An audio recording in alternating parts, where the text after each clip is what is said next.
There is no way in hell you just accidentally left Caitlin Clark's name out of that soliloquy that you dropped about the Indiana Fever. Stop it. How all of a sudden that's in the mind's eye of everybody else. You clearly have this person, Caitlin Clark, to thank for it. Caitlin Clark got you watching the league. Because it wasn't just her. You wanted to see who eventually she was going to end up going against. Caitlin Clark, WNBA savior or overhyped rookie? That's the question on everyone's mind right now.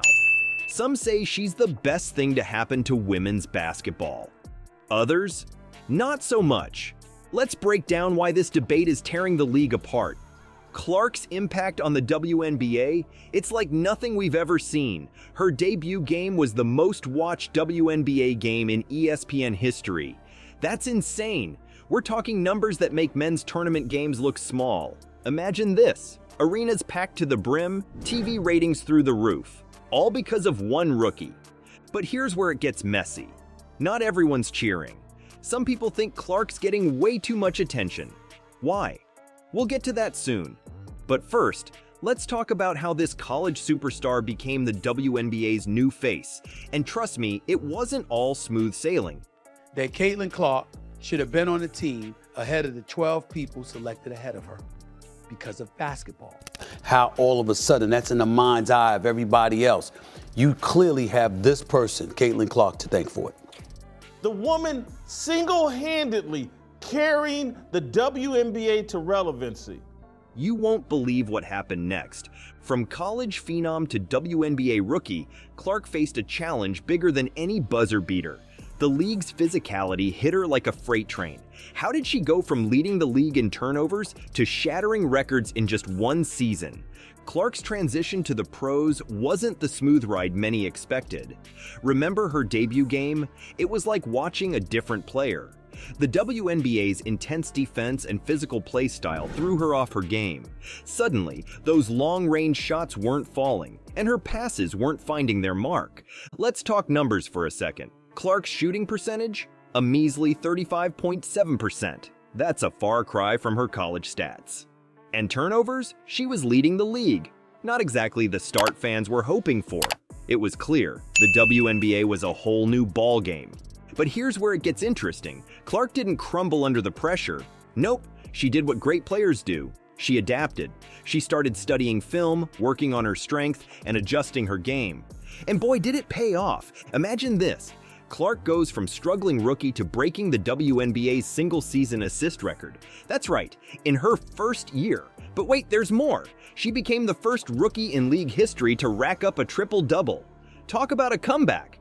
You know what's crazy? Clark was carrying her team in a way we've rarely seen. She was responsible for 45.2% of all points produced by the Indiana Fever. That's a higher offensive load than any NBA player except Luka Doncic. Let that sink in for a second. Clark herself admitted the transition wasn't easy. She compared her first WNBA season to her freshman year in college. It was all about learning, adapting, and growing. The physicality of the league was a wake-up call.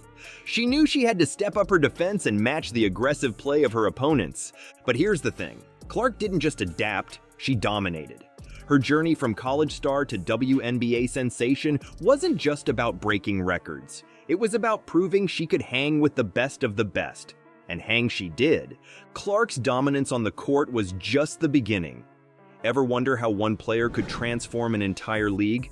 Imagine turning a 4,000-seat arena into a packed house of 17,000. That's exactly what Clark did, but here's the catch. It's stirring up some major drama. Let's talk numbers for a second. Clark's impact on WNBA viewership? It's off the charts. We're seeing games with over 1 million viewers. And get this, 18 of the 22 highest-rated games featured her team. That's not just good, that's game-changing. But it's not just about butts in seats and eyes on screens. Clark's changing the way the game is played. Her shooting range? It's ridiculous.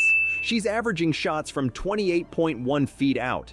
That's further than anyone in the WNBA or NBA. There is no way in hell you just accidentally left Caitlin Clark's name out of that soliloquy that you dropped about the Indiana Fever. Stop it. I think we see that. We see the capability on the basketball court. She can shoot, she can handle, she certainly can pass, okay? Think about that.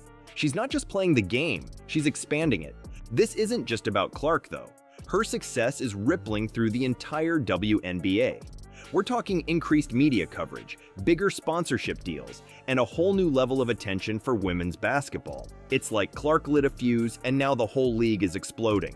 You know what's wild? Clark's not just a player anymore. She's a phenomenon. The Caitlin Clark effect is real, and it's reshaping the WNBA landscape. Attendance is up, TV ratings are soaring, and suddenly everyone's talking about women's basketball. But here's where things get complicated. Not everyone's thrilled about this Clark-centric spotlight. Some fans and players feel like other talented athletes are being overshadowed. It's like Clark's become this giant sun and everyone else is struggling to shine. Think about it. You've got veterans who've been grinding for years, young stars trying to make their mark, and suddenly all anyone can talk about is Clark. It's creating this weird tension in the league. On one hand, Clark's bringing in new fans and attention. On the other, it's raising questions about equity and representation. And it's not just about skills on the court. Clark's appeal goes beyond her jump shot. Being a white woman from America's heartland in a predominantly black sport? That's adding a whole other layer to the conversation about marketability in women's sports. Clark's skin color might be her most controversial stat. Ever wonder why one player's success can spark a league-wide identity crisis? It's not just about her game anymore. I said marketing matters in everything. Promotion matters in everything. And you're not going to get around that. That is what I said. Caitlin Clark got you watching the league. Because it wasn't just her. You wanted to see who eventually she was going to end up going against. She has you transfixed on the entire league. That's why I brought up Michael Jordan and Larry Bird. Clark's race has become a hot topic, and it's causing some serious drama in the WNBA. Let's talk about the elephant in the room, Clark's $28 million Nike deal. That's not just big money, that's game-changing money. But here's the thing, it's not sitting well with everyone. Some players are feeling left out, wondering why they're not getting the same love. Think about it. Clark's a white woman in a league that's mostly black players. That's stirring up some tough conversations about race, marketability, and who gets the spotlight. It's like Clark's popularity is a double-edged sword, bringing attention to the league, but also raising questions about fairness. Sue Bird, a WNBA legend, pointed out something interesting.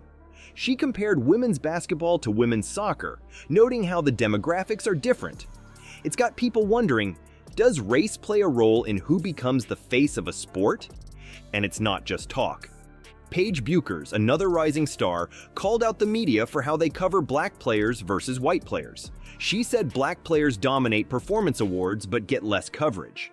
That's a big deal, and it's got people asking some hard questions about equality in sports. Now, don't get it twisted. No one's saying Clark doesn't deserve her success. Her skills are off the charts, and she's bringing tons of new fans to the game.